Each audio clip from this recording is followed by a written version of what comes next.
నమస్తే Devi, welcome to Story Board. AP deputy CM Pawan Kalyan వ్యాఖ్యలు టాలీవుడ్ లో ప్రకంపనలు సృష్టిస్తున్నాయి. పర్సెంటేజీ కావాలని ఎగ్జిబిటర్లు డిమాండ్ చేస్తుంటే నిర్మాతలు మాత్రం థియేటర్లకు అద్దె ఇచ్చేందుకు మొగ్గు చూపుతారు. దీంతో నిర్మాతలు ఎగ్జిబిటర్ల మధ్య వివాదం రాజుకుంది. అటు పవన్ కళ్యాణ్ కామెంట్స్ ను అల్లు అరవింద్ సమర్థించారు. అసలు పవన్ కళ్యాణ్ సినిమాను అడ్డుకునే దమ్ము ఎవరికుందని దిల్ రాజు అంటున్నారు. ఈ అంశాలపైనే ఇవాల్టి స్టోరీ. తెలుగు సినిమా ఇండస్ట్రీపై పవన్ కళ్యాణ్ చేసిన వ్యాఖ్యలు దుమారు రేపుతున్నాయి. ఒక్కొక్కరు బయటకొస్తున్నారు, తాము చెప్పాల్సింది చెప్తున్నారు. అద్దె విధానంతో ఎవరికి లాభం? పర్సంటేజీ ఫార్ములాతో నష్టపోయేదెవరు? అసలు సమస్య ఎక్కడుంది? ఇప్పుడిదే టాలీవుడ్ ఇండస్ట్రీలో హాట్ టాపిక్ గా మారింది. Pawan Kalyan return gift effect బాగానే పనిచేస్తోంది. నిన్న అల్లు అరవింద్ ప్రెస్ మీట్ పెట్టారు. ఆ నలుగురిలో నేను లేను అంటూ చేతులెత్తేశారు. అంతేకాదు, పవన్ కోపంలో అర్థం ఉందని సమర్థించారు. ఇప్పుడు దిల్ రాజు వంతొచ్చింది. ఆయన కూడా ఓ ప్రెస్ మీట్ పెట్టారు. పవన్ పెద్దన్న లాంటివాడు, ఆయన తిడితే పడతాను, ఆయనకు కోపం వచ్చేలా ఓ ఎపిసోడ్ జరిగిందంటూ స్టేట్మెంట్ ఇచ్చారు. రాంగ్ కమ్యూనికేషన్ వల్లే ఇదంతా జరిగిందని, థియేటర్లు బంద్ చేసే ఉద్దేశం ఎవరికీ లేదన్నారు. అసలు పవన్ కళ్యాణ్ సినిమా విడుదలవుతుంటే థియేటర్లు మూసేసే ధైర్యం ఎవరూ చేయరని క్లారిటీ ఇచ్చారు. థియేటర్ల బంద్ వెనుక ఓ పెద్ద స్కామ్ దాగుందన్నది 100కి 100 నిజం. తెలుగు చిత్రసీమ గురించి, ఇక్కడి వ్యవస్థ గురించి తెలిసిన వాళ్ళెవరికైనా ఈ సంగతి సులభంగా అర్థమవుతుంది.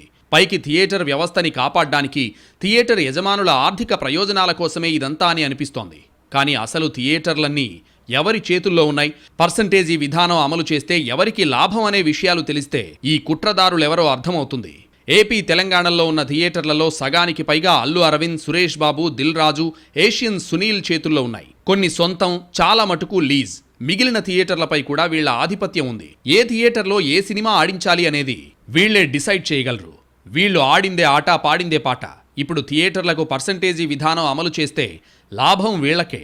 అందుకే వెనకుండి ఈ తతంగం అంతా నడిపించారు. ఈ బంద్కు ఉసిగొల్పింది వీళ్లే.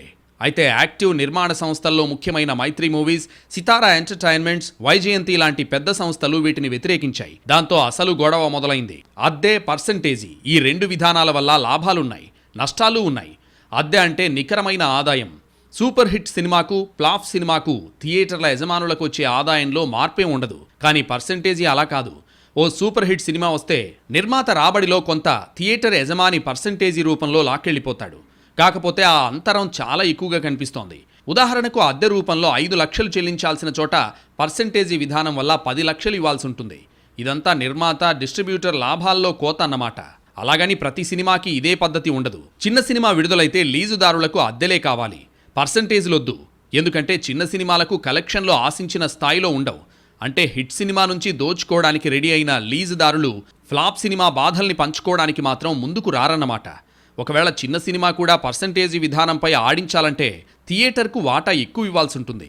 కలెక్షన్ రూపంలో 100 రూపాయలు వస్తే అందులో 60% థియేటర్కి, మిగిలిన 40% నిర్మాతకి వెళుతుంది.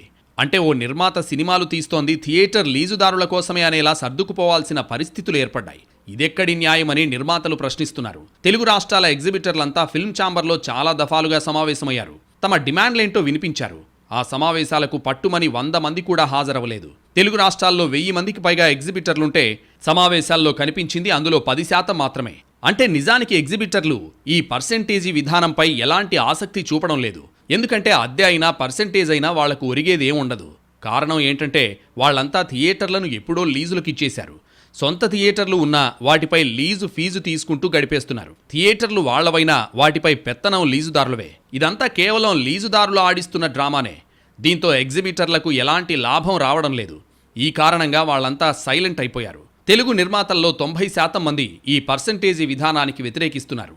పర్సెంటేజీ విధానాన్ని అంగీకరించేది లేదని అంతర్గతంగా చెబుతున్నారు. ఇప్పటికే నిర్మాతలు కుంగిపోతున్నారు. సినిమా బడ్జెట్ విపరీతంగా పెరిగిపోతుండడంతో అన్ని రకాలుగా వాళ్లపై అదనపు భారం పడుతోంది. ఇప్పుడు పర్సెంటేజీ అంటూ రాబడిలో వాటా అడిగితే నిర్మాత అనేవాడు కనుమరుగైపోయే ప్రమాదం ఉంది. నిర్మాతని కాపాడాలంటే అసలు ఈ వ్యవస్థనే సరిదిద్దాలని సినీ విశ్లేషకులు అభిప్రాయపడుతున్నారు. థియేటర్లకు ప్రేక్షకులు రావడం లేదు, అందుకే ఆదాయాలు తగ్గుతున్నాయనేది అందరూ ఒప్పుకోవాల్సిన నిజం. అటు ఎగ్జిబిటర్లకు, ఇటు డిస్ట్రిబ్యూటర్లకు, నిర్మాతకు డబ్బులు మిగలాలంటే, ఈ 3 వ్యవస్థలు బాగుపడాలంటే ప్రేక్షకులు థియేటర్లకు రావాలి. అలా రావాలంటే థియేటర్లలో మౌలిక సదుపాయాలు సరిగ్గా ఉండాలి. ప్రేక్షకులు టికెట్ రేట్ చూసి భయపడడం లేదు. థియేటర్లో జరుగుతున్న దోపిడీకి భయపడుతున్నారు. 150 రూపాయలకే టికెట్ కొనొచ్చు, కానీ థియేటర్లో పాప్కార్న్ రేట్ అంతకంటే ఎక్కువ. బయట 20 రూపాయలకు దొరికే వాటర్ బాటిల్ థియేటర్లలో 60 రూపాయలకు అమ్ముతున్నారు. పార్కింగ్ ఫీజుతో అదనపు భారం పడుతోంది. ఇదంతా థియేటర్ యజమానులకు వెళుతుందా అంటే అది లేదు. ఈ డబ్బులు కూడా లీజుదారుల జేబుల్లోకి చేరుతున్నాయి. అందుకే ఈ అడ్డగోలుతనానికి చెక్ పెట్టడంపై ప్రభుత్వాలు ఫోకస్ చేశాయి. ఇక నుంచి టాలీవుడ్ గేమ్ మారబోతోంది. లీజుదారుల అక్రమాల్ని, అడ్డగోలుతనానికి చెక్ పెట్టి ఎవరి కష్టానికి తగ్గ ప్రతిఫలం వాళ్లు అనుభవించేలా ఈ కూటమి ప్రభుత్వం చేయగలిగితే టాలీవుడ్కు మంచి రోజులొచ్చినట్టే. అసలు థియేటర్ల బంద్ వ్యవహారం ఎక్కడ మొదలైంది? పవన్ కళ్యాణ్ సినిమాను అడ్డుకోవడానికి లీజుదారులు కుట్ర చేశారా? తెలుగు రాష్ట్రాల్లో మెజార్టీ థియేటర్లు నిర్మాతల చేతుల్లోనే ఉన్నాయి కదా, అందుకే వాళ్ళంతా ఎగ్జిబిటర్లకు పర్సంటేజీలు ఇచ్చేందుకు ససేమిరా అంటున్నారా? పెద్ద సినిమాలకు పర్సంటేజీలు ఇస్తే తమకే నష్టం వస్తుందని ప్రొడ్యూసర్స్ వాపోతున్నారు. టాలీవుడ్ ఇండస్ట్రీలో గొడవ ఎక్కడ మొదలైంది? అసలు సమస్యలు ఏంటి అన్న దానిపై 2 రాష్ట్రాల్లో చర్చనీయాంశంగా మారింది.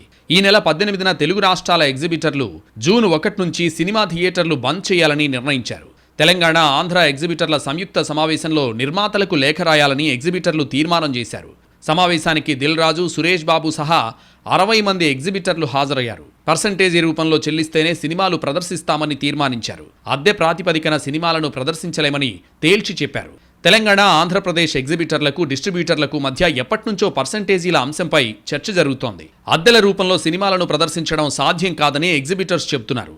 కానీ పర్సంటేజీలు ఇవ్వలేమని డిస్ట్రిబ్యూటర్స్ వాదిస్తున్నారు. దీంతో ఈ విషయం నిర్మాతలకు పెద్ద తలనొప్పిగా మారింది. పర్సంటేజ్ విధానం తెలంగాణకు వచ్చినప్పుడు తెలంగాణ ఎగ్జిబిటర్స్ ఇది న్యాచురల్గా సార్ ఈస్ట్ గోదావరిలో అది అంటున్నారంట, ఇలా తెలంగాణలో కూడా మేము అన్ని థియేటర్లు మూత పడుతున్నాయి, మాకు ఏదో ఒక సొల్యూషన్ కావాలి అని శిరీష్ గారిని అడగడం జరిగింది. ఎవరు ఆ 270 థియేటర్లు? ఎందుకు 30 ఏళ్ల నుంచి వాళ్ళు మాతో వ్యాపారం చేస్తున్నారు. ఈస్ట్ గోదావరికి ఇలా జరుగుతుందన్నప్పుడు శిరీష్ గారు నా నోటీస్లో తీసుకొచ్చారు. అటు 2 రోజుల క్రితం తెలుగు రాష్ట్రాల్లో జూన్ 1 నుంచి థియేటర్లు బంద్ అన్న ప్రచారానికి తెలుగు ఫిల్మ్ ఛాంబర్ తెరదించింది. థియేటర్ల బంద్ ఏమీ ఉండదని, యథావిధిగానే షోలు కొనసాగుతాయని స్పష్టం చేసింది. థియేటర్లకు కూడా పర్సంటేజీ విధానం అమలు చేయాలనే డిమాండ్ నేపథ్యంలో ఎగ్జిబిటర్లు, డిస్ట్రిబ్యూటర్లతో నిర్మాతలు సమావేశం నిర్వహించారు. భవిష్యత్తులో థియేటర్ వ్యాపారం మరింత మెరుగ్గా ఉండేందుకు 3 సెక్టార్ల నుంచి ప్రత్యేక కమిటీని ఏర్పాటు చేస్తున్నట్లు ఫిల్మ్ ఛాంబర్ ప్రకటించింది. అలాగే జూన్ 1 నుంచి థియేటర్ల బంద్ ఉంటుందన్న ప్రచారాన్ని ప్రేక్షకులు ఎవరూ నమ్మొద్దని విజ్ఞప్తి చేశారు. థియేటర్లు బంద్ చేస్తారని ప్రచారం చేశారని, ప్రస్తుతం అలాంటిదేమీ లేదని ఫిల్మ్ ఛాంబర్ క్లారిటీ ఇచ్చింది. ఒక్క సినిమా విషయంలో థియేటర్ మూసేస్తామనడం కరెక్ట్ కాదని స్పష్టం చేసింది. కొన్ని వార్తలు వ్యాపారాన్ని దెబ్బతీస్తాయి. ఇండస్ట్రీలో మాకు 100 సమస్యలున్నాయి, అన్నీ ఒకదాంతో ఒకటి ఇంటర్లింక్ అయి ఉన్నాయి, వాటిని తామే ఒక్కొక్కటి పరిష్కరించుకుంటామని ఫిల్మ్ ఛాంబర్ క్లారిటీ ఇచ్చింది. థియేటర్లకు పర్సంటేజీ విషయమై కొన్నేళ్లుగా ఎలాంటి చర్చ జరగలేదు. ఇప్పుడు జరుగుతోంది. రోడ్ మ్యాప్ ఎలా ఉంటుందో నిర్ణయించేందుకు రెడీ అవుతోంది. ఆంధ్రప్రదేశ్లో కూటమి అధికారంలోకి వచ్చాక తెలుగు చిత్ర పరిశ్రమకు మంచి రోజులొచ్చాయని అంతా భావించారు. సినీ ప్రముఖుల నుంచి కింది స్థాయి కార్మికుల వరకు సంతోషం వ్యక్తం చేశారు. వైసీపీ ప్రభుత్వంలో సినీ పరిశ్రమకు ఇబ్బందులు ఎదురుకావడమే దీనికి కారణం. తమకు నచ్చిన హీరోల టికెట్ల ధర పెంపుకు అనుమతిస్తూ తమ వ్యతిరేకుల చిత్రాలను అడ్డుకున్న సందర్భాలున్నాయి. ఏకంగా సినిమా థియేటర్లలోకి తహసీల్దార్లను పంపించి అడ్డంకులు సృష్టించిన సందర్భాలు ఎన్నో ఉన్నాయి. అటు సినీ ప్రముఖులు అప్పటి సీఎం జగన్ను కలిసేటప్పుడు తగిన మర్యాద ఇవ్వలేదని కూడా విమర్శలు చెలరేగాయి. ప్రత్యేకంగా చిత్ర పరిశ్రమకు రాయితీలు లేకుండా పోయాయి. జగన్ హయాంలో తెలుగు చిత్రసీమకు అన్యాయం జరిగింది, అగౌరవం ఎదురైంది. అలాంటప్పుడు నిర్మాతల తరపున మాట్లాడింది కేవలం పవన్ కళ్యాణ్ మాత్రమే. హరిహర వీరమల్లు సినిమా విడుదల ముందు ఆడిన ఈ థియేటర్ల బంద్ నాటకం వెనుక ఎవరున్నారనే దానిపై చర్చ నడుస్తోంది. హైదరాబాద్ నుంచి చిత్ర పరిశ్రమను ఏపీకి రప్పించే ఏర్పాట్లు కూడా జరగలేదు. ఇన్ని కారణాలతో చిత్ర పరిశ్రమ యావత్ కూటమికి మద్దతు తెలిపింది. కూటమి అధికారంలోకి వచ్చిన తర్వాత చిత్ర పరిశ్రమ విషయంలో సానుకూలంగా వ్యవహరిస్తూ వచ్చింది. కానీ సరిగ్గా ఇటువంటి సమయంలోనే థియేటర్స్ బంద్ తెరపైకి రావడం ఆందోళన కలిగిస్తోంది. కేవలం పవన్ కళ్యాణ్ నటించిన హరిహర వీరమల్లు చిత్రాన్ని అడ్డుకోవడం ద్వారా సినీ పరిశ్రమలో అడ్డగోలు చీలికకు ప్లాన్ చేశారని అనుమానాలు వ్యక్తమవుతున్నాయి. ఒక సామరస్యమైన ఒక కంక్లూషన్ రాకపోతే చేయాల్సింది మేము మూసేస్తున్నాం. ఏమంటే పవన్ కళ్యాణ్ సినిమా రిలీజ్గా రాబోతుండగా మేము సినిమాలు మోస్తాము అనేది దుస్సాహసం చేయకూడదు. ఆ దుస్సాహసానికి మీరు ముందడుగు వేయకూడదు. అది పెద్దలు కానివ్వండి, చిన్నలు కానివ్వండి చెప్తున్నాను. రాష్ట్ర వ్యాప్తంగా సినిమా థియేటర్లు లీజ్ ప్రాతిపదికన నడుస్తున్నాయి. అందులో ఎక్కువ థియేటర్లు సినీ పరిశ్రమలో ప్రముఖ నిర్మాతలుగా ఉన్నవారు లీజులు పొందారు. అయితే తూర్పుగోదావరి జిల్లాలో ఎక్కువ థియేటర్లు కొందరి రాజకీయ నాయకుల చేతిలో ఉన్నట్లు తెలుస్తోంది. థియేటర్ల బంద్ అంశం తూర్పుగోదావరి జిల్లాలో ముందుగా తెరపైకి రావడం ఈ అనుమానాలకు బలం చేకూరుస్తోంది. ఏప్రిల్ 3వ వారంలో అక్కడ ఎగ్జిబిటర్స్, డిస్ట్రిబ్యూటర్స్ మధ్య ఒక సమావేశం జరిగింది. అందులో సయోధ్య కుదరలేదు. దీంతో జూన్ 1 నుంచి థియేటర్స్ బంద్ చేస్తామని ఎగ్జిబిటర్స్ హెచ్చరికలు జారీ చేశారు. చిత్ర పరిశ్రమలో చీలిక తెచ్చి పవన్ కళ్యాణ్పై వ్యతిరేకత పెంచాలన్నది ఓ వర్గం ప్లాన్గా తెలుస్తోంది. అందులో భాగంగానే ఈ పన్నాగం పన్నినట్లు సమాచారం. ఓటీటీ, పైరసీ వీటిపై కూడా పరిశ్రమ దృష్టి పెట్టాలి. ఇప్పటికే ఓటీటీ చేతుల్లో కీలుబొమ్మగా మారిపోయింది చిత్రసీమ. సినిమా విడుదలైన 3 వారాలకు ఓటీటీలోకొచ్చేస్తే ఇక థియేటర్లకు ఎందుకు వెళ్తారు? సినిమా అనేది చవకైన వినోదం. దాన్ని అత్యంత ఖరీదుగా మార్చేసి థియేటర్లకు రానివ్వకుండా చేస్తోంది ఎవరు? ఈ సంక్షోభానికి బాధ్యులు ఎవరు? ఈ లెక్కలు బయటకు రావాల్సిన అవసరం ఎంతైనా ఉంది. థియేటర్ల బంద్ వాయిదా పడింది. నిర్మాతలు, ఎగ్జిబిటర్ల మధ్య సఖ్యత కుదురుతుందా? ఎగ్జిబిటర్ల డిమాండ్లను నిర్మాతలు పరిష్కరిస్తారా? థియేటర్లకు ప్రేక్షకులు రాకపోతే సినిమాలకు కలెక్షన్స్ ఎలా వస్తాయి? నిర్మాతలకు కాసులు ఎలా కురుస్తాయి? అంతిమంగా ఇక్కడ నష్టపోతోంది ఎవరు? థియేటర్లు బంద్ ఆంధ్రప్రదేశ్లో తెలుగు సినిమాను, రాజకీయాలను విడదీసి చూడటం చాలా కష్టం. గత ప్రభుత్వంలో సినిమా టికెట్ల వ్యవహారం రాజకీయాలకు దారితీసింది. పెద్ద బడ్జెట్ సినిమాలకు టికెట్ రేట్లను గత ప్రభుత్వం సామాన్యులకు అందుబాటులో ఉండేలా తగ్గించింది. బెనిఫిట్ షోలు కూడా రద్దు చేసింది. ఈ అంశాన్ని అప్పట్లో పవన్ కళ్యాణ్ తీవ్రంగా వ్యతిరేకించారు. తన సినిమాలను ఆపినా పర్వాలేదు, ప్రజల కోసం పోరాడుతా అన్నారు.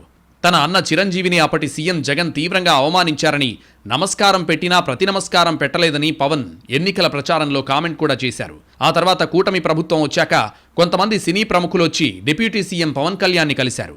తర్వాత సీఎం చంద్రబాబును కూడా కలుస్తామని చెప్పినా కలవలేదు. ఇదే పవన్ కళ్యాణ్ ఆగ్రహానికి మరో కారణం.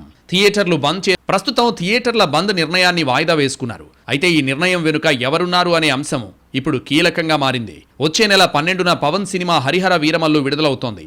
ఎంతో కాలంగా ఈ సినిమా విడుదల కోసం పవన్ అభిమానులు ఎదురు చూస్తున్నారు. పవన్ కళ్యాణ్ డిప్యూటీ సీఎం అయ్యాక విడుదలవుతున్న ఆయన సినిమా కూడా ఇదే. అంత క్రేజ్ ఉన్న ఈ సినిమా రిలీజ్కు ముందు థియేటర్ల బంద్ అంటూ ప్రకటన రావడం, ఏపీ సీఎంను టాలీవుడ్ ప్రముఖులు కలవకపోవడం వంటి అంశాలు పవన్కు కోపం తెప్పించాయి. అయితే థియేటర్ల బంద్ వెనుక ఆ నలుగురు ఉన్నారంటూ ప్రచారం జరిగింది. దీంతో ఆ నలుగురు అనే దాంట్లో తాను లేనని, అందులో తనను కలపొద్దన్నారు అల్లు అరవింద్. 2 రోజుల నుంచి ఆ నలుగురు అని వస్తుంది. ఆ నలుగురు కొంచెం ఆ నెగిటివ్ షేడ్ తోటి, ఆ నలుగురు కబంధాస్తాలతోటి ఇండస్ట్రీని పట్టుకు, బాబు ఆ నలుగురికి నాకు సంబంధం లేదు, ఆ నలుగురిలో నేను లేను. అసలు ఇది 15 సంవత్సరాల క్రితం స్టార్ట్ అయింది ఆ నలుగురు అని. ఆ నలుగురు ఆ తర్వాత ఆ 10 అయింది, అది ఎవరు పట్టించుకోలేదు. డిప్యూటీ సీఎం ప్రకటనను సమర్థించారు అల్లు అరవింద్. పవన్ కళ్యాణ్ తమకు పెద్దన్న లాంటి వాడన్నారు నిర్మాత దిల్ రాజు. నిర్మాతల విషయంలో ఇండస్ట్రీ తరపున వెళ్లాల్సింది ఫిల్మ్ ఛాంబర్ అన్నారు. పవన్ కళ్యాణ్ హర్ట్ అయ్యారన్న ఆయన పర్సంటేజీల విషయంలో ఎగ్జిబిటర్లకు సమస్యలున్నాయని అంగీకరించారు. ప్రస్తుతం ఇండస్ట్రీలో అద్దె లేదా పర్సంటేజీ విధానమే నడుస్తోందన్నారు. మొదటి వారం రెవెన్యూ వస్తే రెంట్ ఇస్తున్నామన్న ఆయన 2వ వారంలో కలెక్షన్లు తగ్గగానే పర్సంటేజీ ఇస్తున్నట్లు వెల్లడించారు. ఇండస్ట్రీలో ఏ సమస్య వచ్చినా ప్రభుత్వాలే పరిష్కరించాలని ఇప్పటికైనా ఈ ఎపిసోడ్కు తెరదించుదామని పిలుపునిచ్చారు. ఇండస్ట్రీలో 90% సినిమాలు పర్సంటేజ్లో ఆడుతున్నామా లేదా? ఆడుతున్నాం. పెద్ద సినిమాలు కూడా ప్రాబ్లం లేదు. పెద్ద సినిమాలు కూడా ఎగ్జిబిటర్ రెడీగా ఉన్నారు. సార్ మాకు రెంట్ కావాలా, మీరు రెంట్లు వేసుకోండి పెద్ద సినిమా, మళ్ళీ దాంట్లో పర్సంటేజ్కి షిఫ్ట్ చేయకండి. పర్సంటేజ్కి షిఫ్ట్ చేయడం వల్ల 2వ వారం మాకు రెంట్ రావట్లేదు. ఎగ్జాంపుల్, మొదటి వారం 20 లక్షలు మీకు ప్రొడ్యూసర్కు డిస్ట్రిబ్యూటర్కి షేర్ వస్తే 2వ వారం 5 లక్షల గ్రాస్ అవుతే మాకు 2 లక్షలే వస్తుంది.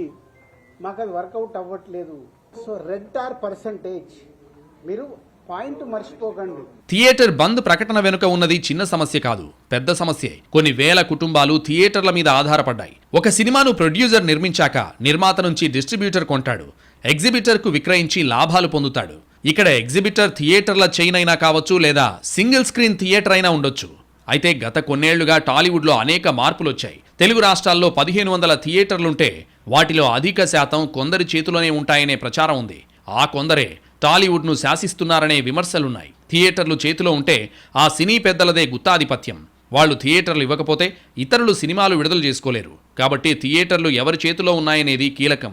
దీన్ని గతంలో చిన్న నిర్మాతలు చాలా వ్యతిరేకించారు. తమ సినిమాలను తొక్కేస్తున్నారని పలువురు బహిరంగ విమర్శలు చేసిన సందర్భాలు ఉన్నాయి. థియేటర్లు బంద్ దేశవ్యాప్తంగా చూసే బాలీవుడ్ సినిమాలు 5000 థియేటర్లలో రిలీజ్ అవుతున్నాయి. దేశంలోని ఇతర రాష్ట్రాలతో పోలిస్తే ఎక్కువ సంఖ్యలో థియేటర్లున్నది తెలుగు రాష్ట్రాల్లోనే. ఒకప్పుడు 3000కు పైగా థియేటర్లుండేవి. ఇప్పుడు ఆ సంఖ్య 1500కు చేరింది. అయినా సరే ఇప్పటికీ ఇతర రాష్ట్రాలతో పోలిస్తే తెలుగు సినిమాలకే ఎక్కువ థియేటర్లు. కానీ విడుదలయ్యే సినిమాల సంఖ్య తగ్గిపోయింది. అందులో హిట్ అయ్యేవి కొన్ని మాత్రమే. రివ్యూలు, పబ్లిసిటీ వచ్చాక మాత్రమే ఇప్పుడు ప్రేక్షకులు థియేటర్లకు వస్తున్నారు. కాబట్టి పెద్ద హీరోల సినిమాలు తప్పితే మిగతా సినిమాలకు టాకే కీలకం. అందుకే ఎప్పుడో కానీ థియేటర్ నిండడం లేదు. ఇదివరకట్లా విడుదలలు లేవు. కాస్త చెప్పుకోదగ్గ సినిమా అప్పుడొకటి ఇప్పుడొకటి చొప్పున వచ్చినా అవి అంతంత మాత్రమే. వీకెండ్ పూర్తవగానే ప్రేక్షకులు లేక ప్రదర్శనలు రద్దు చేసుకోవాల్సిన పరిస్థితి. నిర్వహణ భారమై సింగిల్ థియేటర్ల మనుగడే ప్రశ్నార్థకం అవుతోంది. దీంతో పరిశ్రమలో రోజుకొక కొత్త సమస్య పుట్టుకొస్తోంది.